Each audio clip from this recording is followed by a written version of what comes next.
Psychology in Seattle.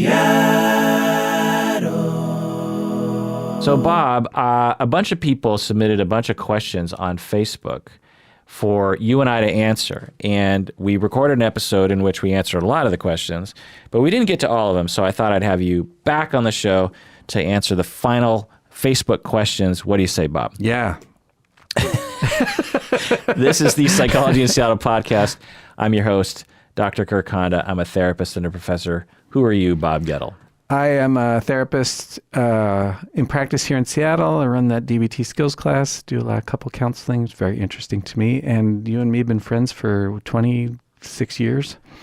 Yeah. Yeah. Long time. Long time.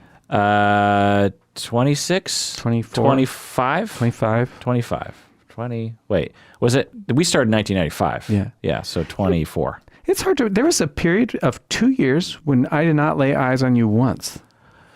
Like That's really weird. in that span of time? Yeah, during that time. And we didn't have a falling out or anything. No. But we did not see each other for 2 years. I think we would occasionally trade phone calls because that was before texting. Yeah.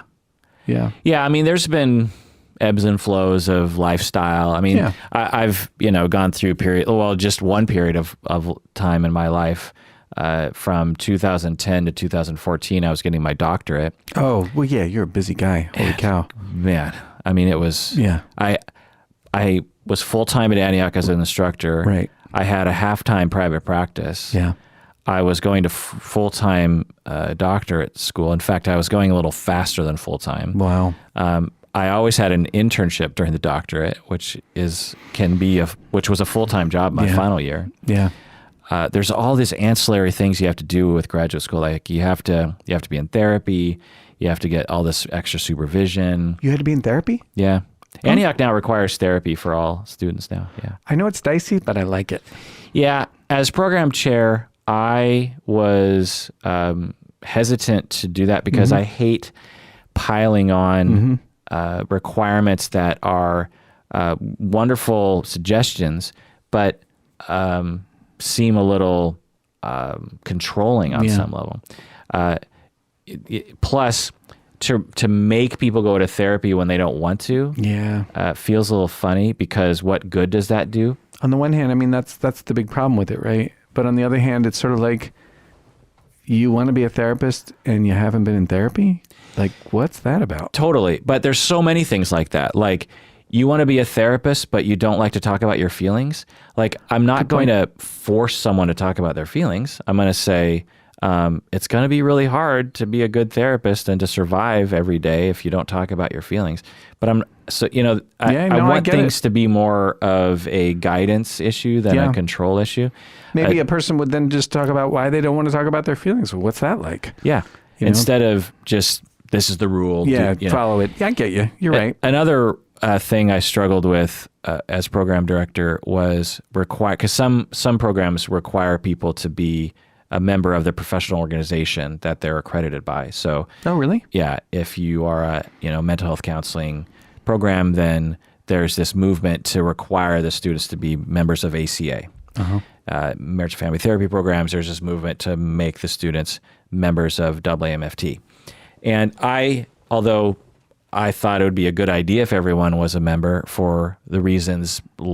simply for the reason that with money comes political power. Yeah. AAMFT actually and ACA actually pay lobbyists to go to government officials to change the laws so that we can get parity of pay and of rights and all that kind of stuff. And without that, we actually suffer. Like, just on that side note, in Texas, recently, there was I think a 10-year battle in which the psychiatrists were trying to make it so that marriage and family therapists couldn't diagnose people. That's weird. Yeah. It was bizarre. I think it was the Medical Association, American Medical Association in Texas, if I remember right. I could be wrong about that, but I do know that it was that some sort of other competing, so to speak, professional organization managed to lobby the government and at least take away the rights of marriage and family therapists to diagnose or severely threaten it on some level. And there was this massive legal battle, and the marriage and family therapist won in Texas to be able to diagnose because, of course, they can diagnose. They've been trained to diagnose. Yeah, it's not that hard. Right. So the only way that happened was because, or in all likelihood, was because people spend money every year. They spend, I spend, I don't know, $300 or $400 a year on this professional membership, and that pays for lawyers and lobbyists and political activists and people who get volunteers together and write articles and all that kind of stuff, so that we can keep our living pretty much. So I always struggled with requiring the students to be members, but when I passed on the program directorship to Jennifer Sampson, she initiated that. Oh, no kidding. Yeah. And I always thought, like, well, one, it's a wonderful thing to be a member, and it's something. There's a lot of other benefits besides just political power and lobbying. But I felt funny requiring people to be a member of this sort of thing, because what if you don't agree with what the professional organization is even doing? Yeah. What if you don't really identify as a marriage and family therapist? Right. What if you don't have the extra money? Oh. What if you don't want to? Yeah. For whatever reason. And but the tides are changing, I think, and I think in the future it'll just be a conclusion. It might even be a part of accreditation one day. I don't know. The other thing is since we come from a time where accreditors weren't really a thing, no one really, aside from major accreditors like national level, just to say that your university is like not a scam operation or something. Right. But these sort of professional, like KCREP and COAMFT, we didn't come up in a time when that was a thing, right? Yeah. And I was operating as a professor and as an administrator at university and as a clinician without the sort of professional organization being a thing. Like, I wasn't a member of AAMFT for the first 15 years of my career or 10 years of my career. Were you a member of ACA? No, I'm still not. Yeah. So I think we came from a time when it was just like, well, okay, I'm great. I'm glad they exist, but I don't see the point in being a member. There's a lot of different benefits that ACA claims to give me that I could get elsewhere. You know what I mean? And so but I think the younger generation are much more in line with accreditors, and so are much more apt to make it a requirement for students. So, sort of a cultural shift. Yeah. Yeah, that's good. It sounds like it's, I see the downside. I'm not saying there isn't one, but I think perhaps as a profession, we're tightening up. Yeah. Yeah. Yeah. Pros and cons. Pros and cons. It's good to be tight. Mm-hmm. It's also bad to be tight. Yeah. Ashley on Facebook. What was that? What was the original question? I can't remember. I don't think I've asked a question yet. Oh, shit. Ashley on Facebook asks, discuss what y'all do for self-care. Bob, what do you do for self-care? I go home and watch TV with Colleen and have dinner and pet the dog. I take naps. I would say, though, that self-care when it comes to my job is not really a big factor for me. I've been doing this for a long time, and I think I can't say it's true for everybody, but I think it's probably true for most people, is you sort of develop a facility for caring, absolutely, and also being able to put it aside. So I don't feel responsible for my clients' well-being. I don't mind that I think about them when I'm not at work, because I don't experience that as intrusive. I guess I sort of, I only have one phone, so anybody can call me anytime. It doesn't mean I'm always going to answer, but I don't have like this rigid, thick boundary between my personal life and my professional life. There's a boundary, like I go on vacation, I don't do work, but I do not feel intruded upon by my clients. There are people in my life that matter to me, that I care about.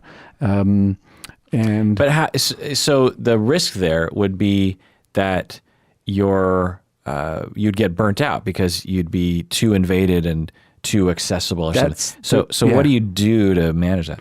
I don't get invaded.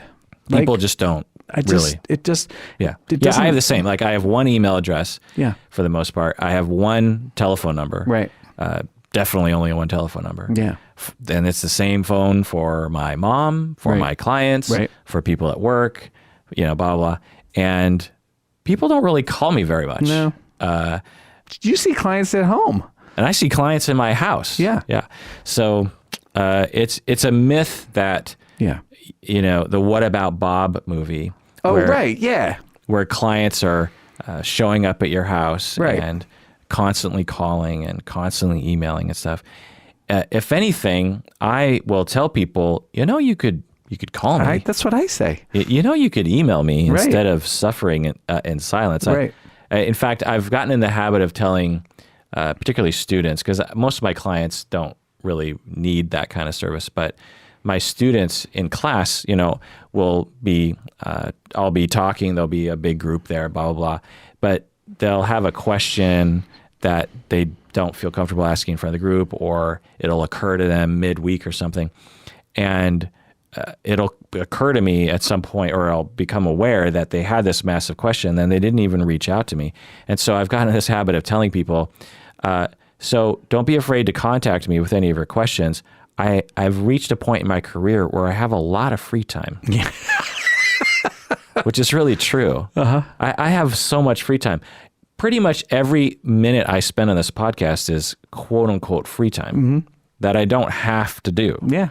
I like to do it. Yeah. Yeah. But if a more sort of rigid priority, like a student issue comes up, then that's the person who takes priority. Right. And I don't even have that many students. Right. Like I'm teaching a full load right now, and I have a total of 19 students. It's a good number. Yeah.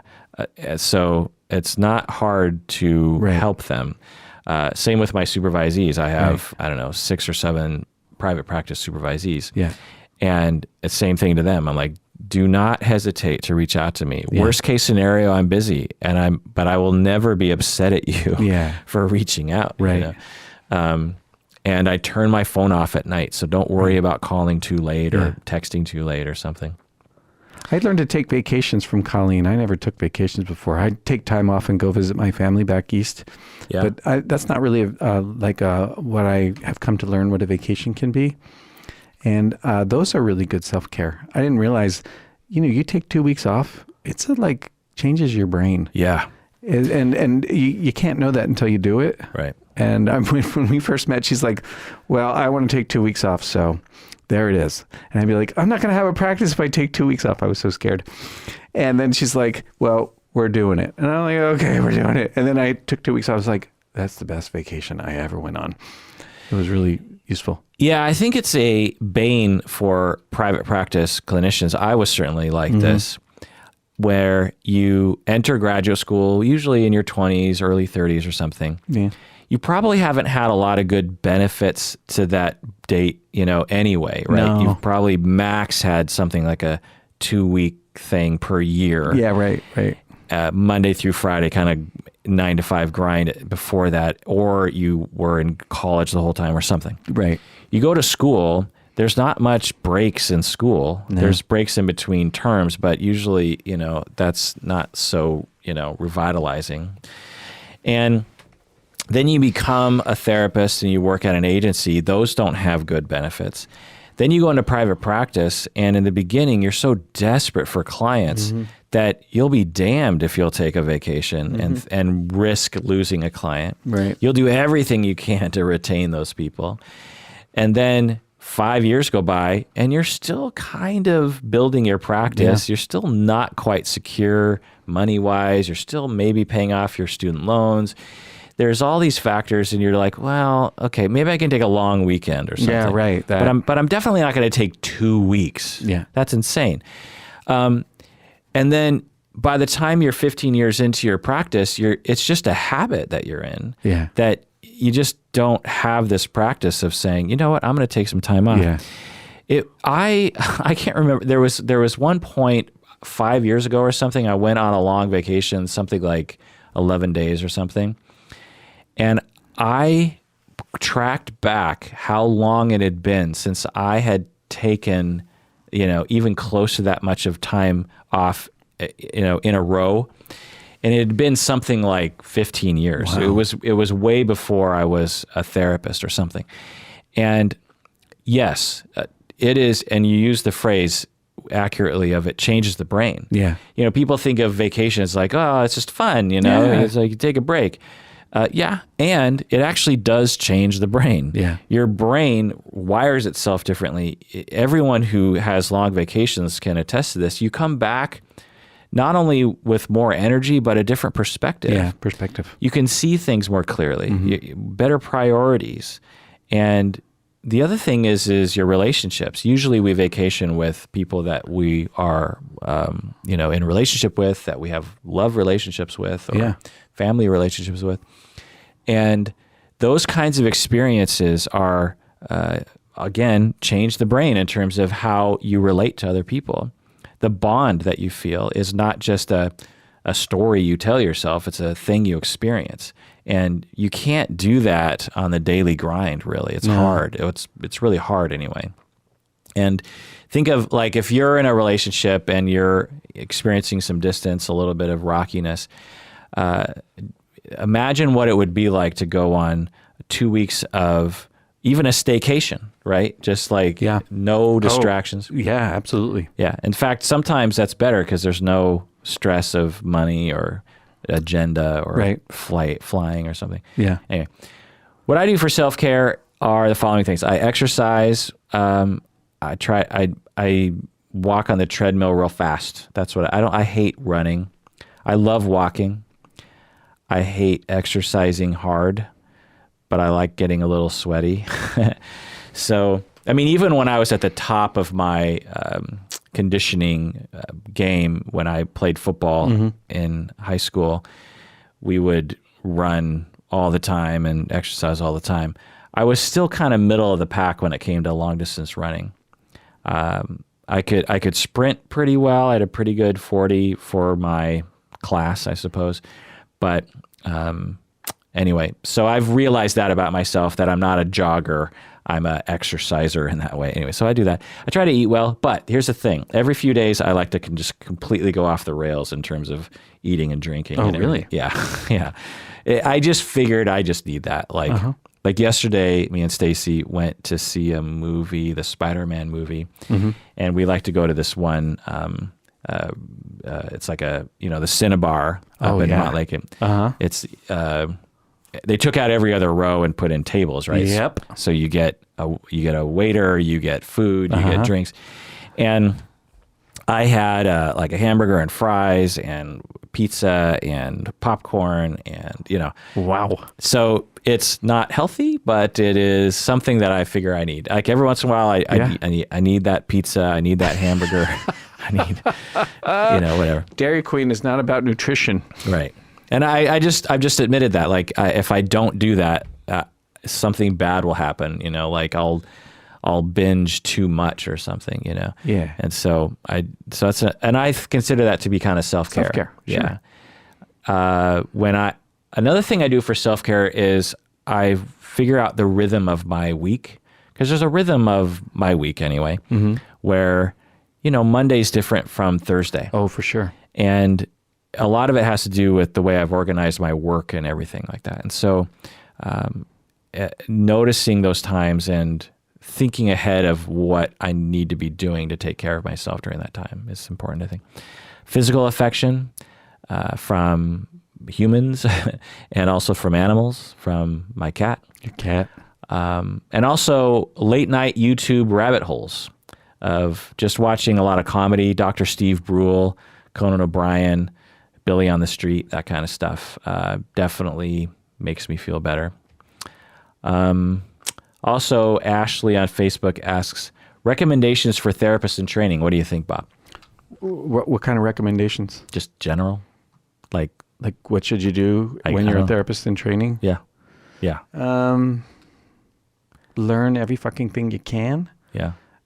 Be curious and interested.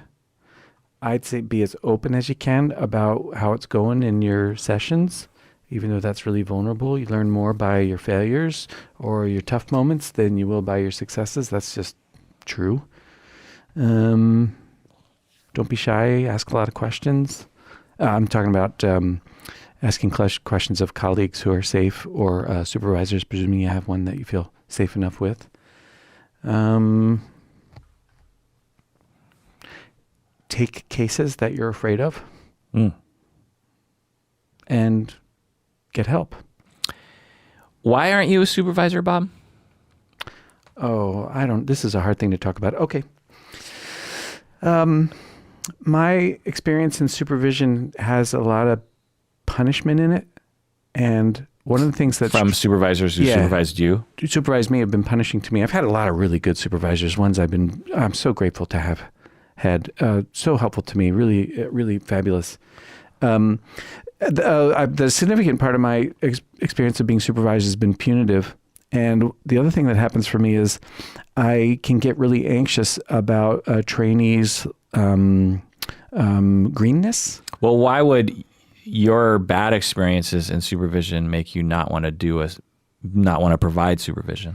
Because between getting anxious about the greenness of a trainee and the model of punishment. So you'd worry that you'd punish supervisees? Oh no, I've done it. Oh. Yeah, I was supervising folks who were learning DBT skills training, and I was doing it in a way that, in my opinion, is too aggressive and too harsh and not supportive enough. And I at the time, I didn't think I was capable of managing my anxiety well enough to actually provide what I thought was really good training. And so I stopped doing it. And in the last year or so, I've been rethinking that because I don't feel so anxious. And I think I can manage my own countertransference better than I could back then. I'm aware of it for sure. And I'm rethinking about that. Oh. I'd like actually to supervise somebody. I'd like to be able to give some of what I got. Yeah. Not some of what I know, not what I've learned, but some of the care and support and patience and learning and kindness that I've received. Yeah. I'd like to give that. Yeah. Well, I think people deserve to have that, Bob. You're Damn right. denying it, so stop it. Okay. My recommendations for therapists, I just want to piggyback on or second everything that Bob was saying. Very good, pithy advice. I guess the only thing I would add is to not worry so much. Yeah, that's good advice. Yeah. I'll just be concrete with my students. All students are quite anxious. They're worried about being seen as a fraud. They're worrying about not being a good enough student or a good enough therapist or, not being seen as a good student in comparison to other students or not smart enough or something. And what I can tell people from my experience is that I've trained hundreds of students. I can size people up pretty fast, especially after I see them do a role play or something as a therapist. And I'm going to be honest, there are different degrees of innate talent that people have. Some people have this automatic or somehow they developed it or something where from minute one in a role play, they already have like a good portion of what needs to be done developmentally as a therapist to be an effective therapist. There are other people at the other end of the spectrum who are quite bad at being a therapist, and that's okay. And here's the thing. I've trained all of those people at both ends of the spectrum to be effective therapists in the end. Yeah. Maybe it takes them a little bit longer. Maybe even after graduation, it takes them a little bit longer. Being a therapist, being a counselor is not a 3-year career. It's a 30-year career. Yeah, that's the truth. And so to be a kind of a bad therapist the first 2 or 3 years is not that big of a deal in the grand scheme of things. And so what I want people to see, if I could just download that into their head, they could be like, oh, well, maybe I'm one of those people. It just takes longer, and just accept that. And that's okay. Having said that, even the talented people are terrified. In fact, sometimes they're more terrified in my experience. So the other thing is, like, again, just to try not to worry so much, because the worry completely interferes with your learning. Oh, totally. when I have been a student myself and been scared, I'm not learning anything. All I'm doing is surviving. But I'm scared of something that is not real. And that's what I'm trying to tell the students is the thing you're afraid of is not real. Because you're afraid you're going to be called out as a fraud. That's not going to happen. And even if you were, it's not a bad thing to be called out as like you're being fake right now. Who cares? Like I'm teaching applied couple therapy right now. In every class we do a lot of role playing. And one of the things that I try to do, I don't know if it's very effective, God knows. It's a fishbowl experience. So in the middle of class, everyone's demonstrating therapy. Wow, that's intense. It's very intense. I did that, back in grad school. I hated it because I'm not good in that kind of context. Yeah. My body just flips out. But anyway, I'm trying to make it lighter and release some of that anxiety and tension by just saying what I think they think I'm going to say critically. Like one student, in my mind, asked a question that wasn't very good as a therapist to ask. And so in the middle of a role play, I stopped her and I said, "You really screwed up that question." Oh, Jesus. How does it go? And then I said, everything you did up until that point was perfect, but that one question was pretty bad. And she looked at me like, "Yeah, I know," because she said it and it didn't go well, and she was like floundering. Oh. And so instead of tiptoeing around it and being like, "Well, okay, well let's look at a different way of asking it," I just said like, "That question was awful. Yeah. Think of a different one, And she's like, "Well, I don't know." And I'm like, "Well, give it a second. Think of a different way to ask it." Yeah. And she's like, "Oh, okay. Well, how about this way? Perfect. Ask that instead." So great moment. So I'm trying to just be like, and with another student, I said some joke, and I don't think it went over very well, but it was my lame attempt. I said, someone volunteered to go first or something.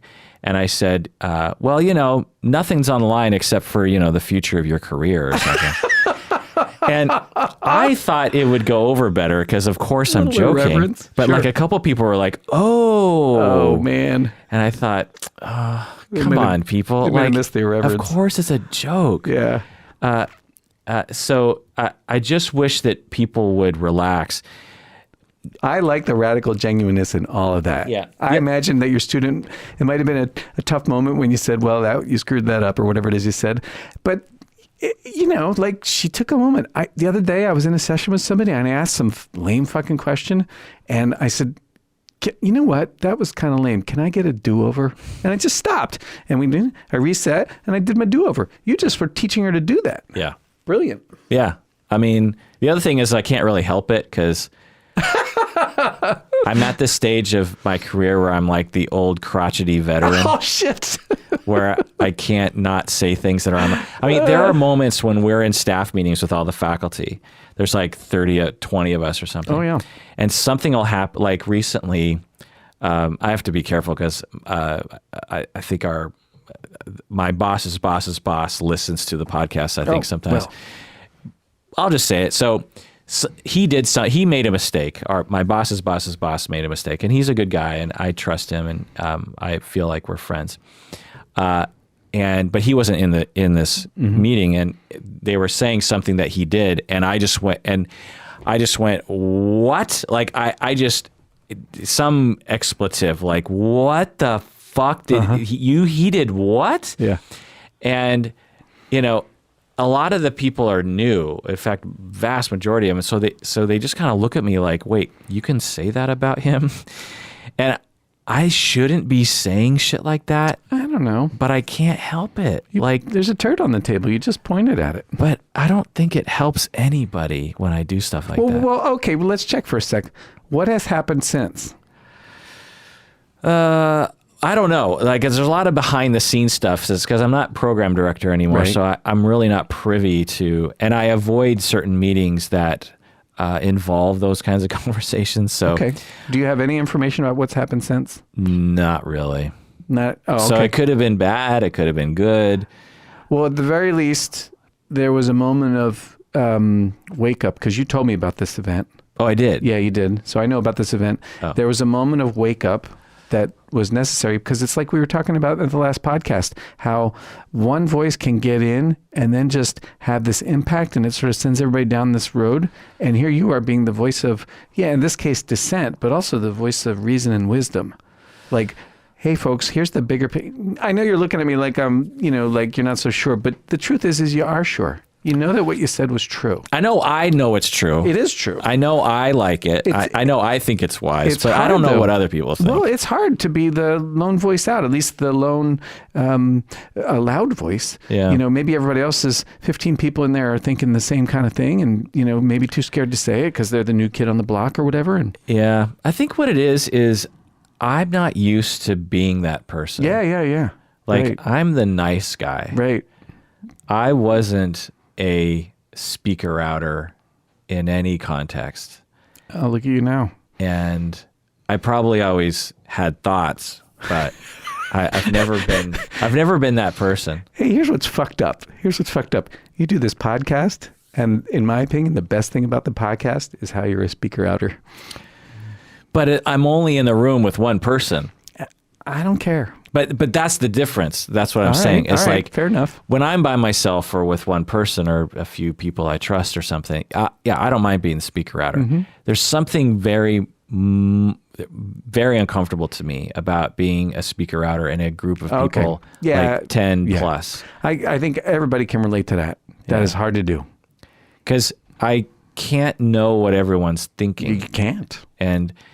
And especially in those kind of meetings, because it's so uptight. Those meetings are so uptight. Mm-hmm.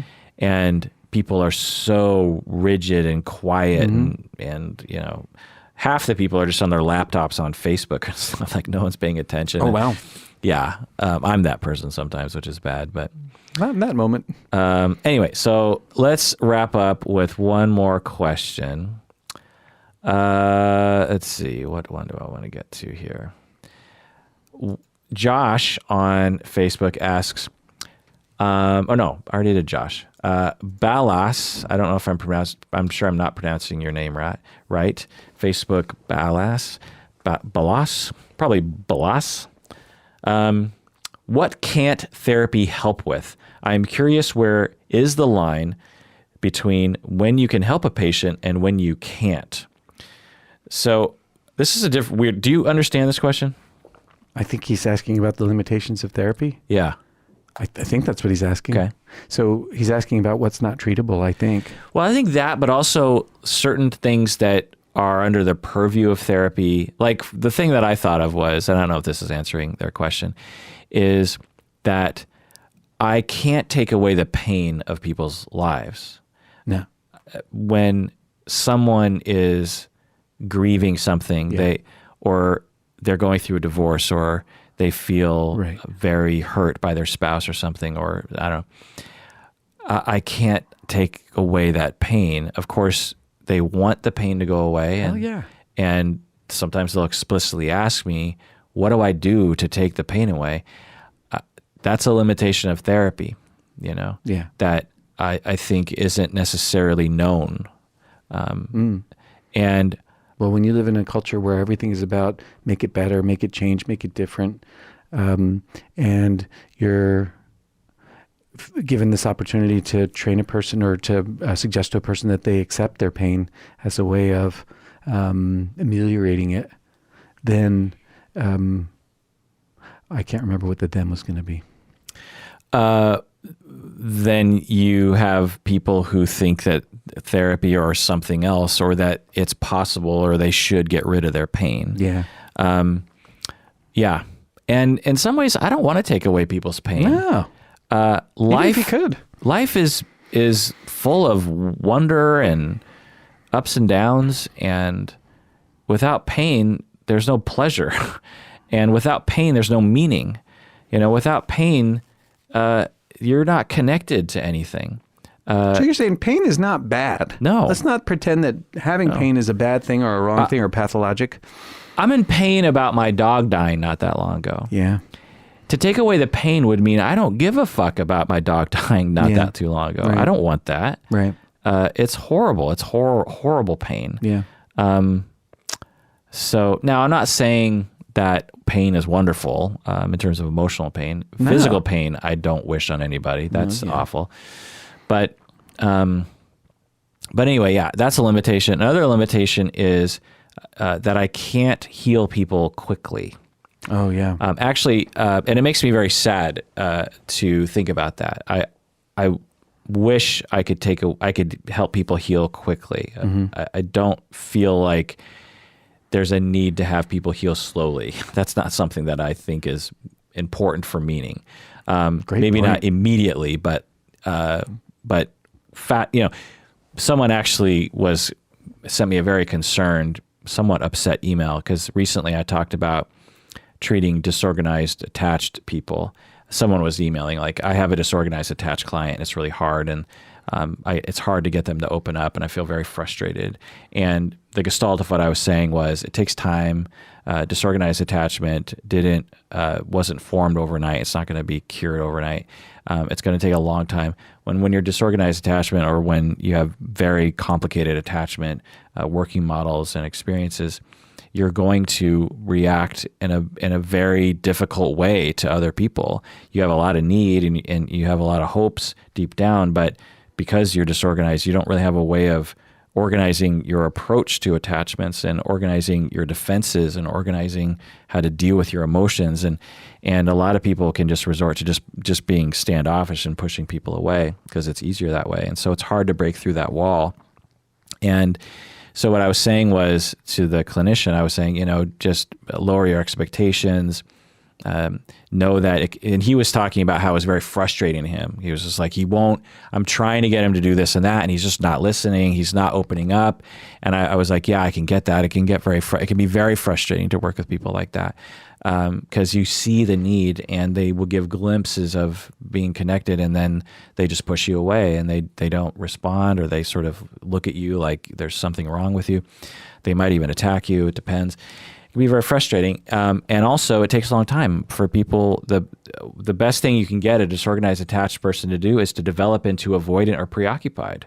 You're not going to advance a disorganized person into secure in the time that you're going to know them. You're just helping them to get to a place where they have at least some defenses for pain, emotional pain and rejection and all that kind of stuff, which is usually a preoccupied stance or an avoidance stance or some kind of combination. And so that was my approach. And then someone who I think identifies themselves as being disorganized attachment as a client emailed and was upset with me saying that I was painting a picture. Well, she was kind of asking me questions. She's like, so are you saying like I'm doomed? And I said specifically in the episode that people are not doomed. People can heal and they do heal. And I've helped people heal. I've seen people heal. I've healed from my own attachment injuries. But it takes a long time and they don't ever really go away fully, like you're 60 years old, you've been through 40 years of therapy. What's the chance that you have no residual attachment sensitivities, right? So absolutely. Right. So what I was saying, so anyway, she was saying, so you're saying that I'm always going to have these problems and I'm always going to be in this position and it's upsetting to hear you talk about how it's hard to work with people like us. And I get all that, and I'm with you. It's everything, all of it is true. Life is tough. And when you've been traumatized relationally, then I don't know. Do you have any? I'm agreeing with what you're saying. I have a disorganized. That's how I am. And let's see, why am I saying that? I don't feel hopeless. I think it's really interesting to think of moving from disorganized to either preoccupied or avoidant. I never thought about it before. I like it because it certainly seems more achievable. I think I'm blushing. I guess the person who wrote you, who was upset, it must be hard to see the other side and to think that it must feel really threatening to think that the other person might feel frustrated. I imagine if I'm a client and I'm thinking that my therapist could be frustrated with me or whatever, that could really scare me and make me think that I'm not safe or I'm not lovable or not loved or cared for. Like it really threatened that. And boy, I sound a little poly-fucking-ana, but I'm going to say it anyways. What a great opportunity to talk to your counselor about that, about your own fears, what you learned on the podcast or what you heard on the podcast and how it impacted you. Like if that person is in counseling and she or he has a great opportunity, or they have a great opportunity to make use of what happened for them. I think finding out that my therapist actually likes me has been really helpful. Mm. Yeah. Yeah. And so there's no way out of that, right? It's like all of it's true. It's all true, and you're just saying it unvarnished. Yeah. Which is hard to hear. Yeah. And also fucking true. Yeah. But I like the way you're saying it, because you're saying it in a caring way, in a matter-of-fact way, and it doesn't have any.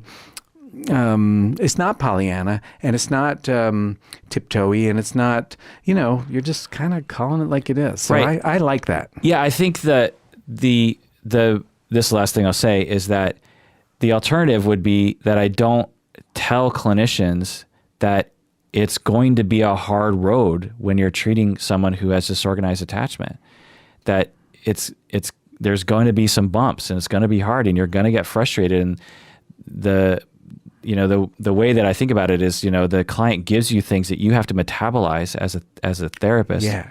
For the client, you have to metabolize that, and it's not going to be easy. And you're going to be stressed out. You're going to be frustrated at times. You're going to be hurt at times. You're going to be scared at times. But man, what a glorious thing that we're doing. And everyone signs up for that. It's not something that therapists do because they have to.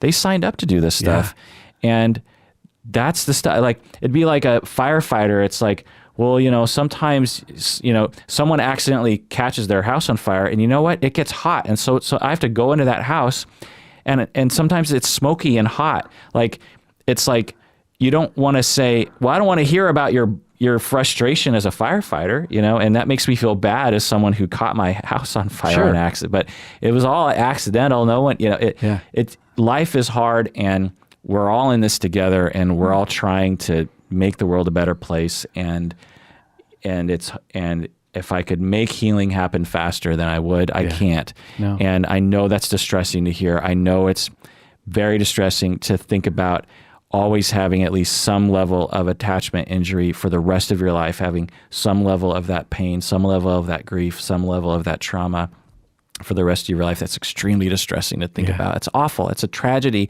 It's unfair that you went through those things and those things are retained for your entire life. It's unfair. I get that, but that's the reality. And to say otherwise is to, lie or put false hope in people. Yeah, it's not false. And anyway, well, that does it for that episode of Psychology in Seattle. Thanks for joining us, man. What? That was a hell of a thing. Thanks for joining us out there. Please take care of yourself because you deserve it.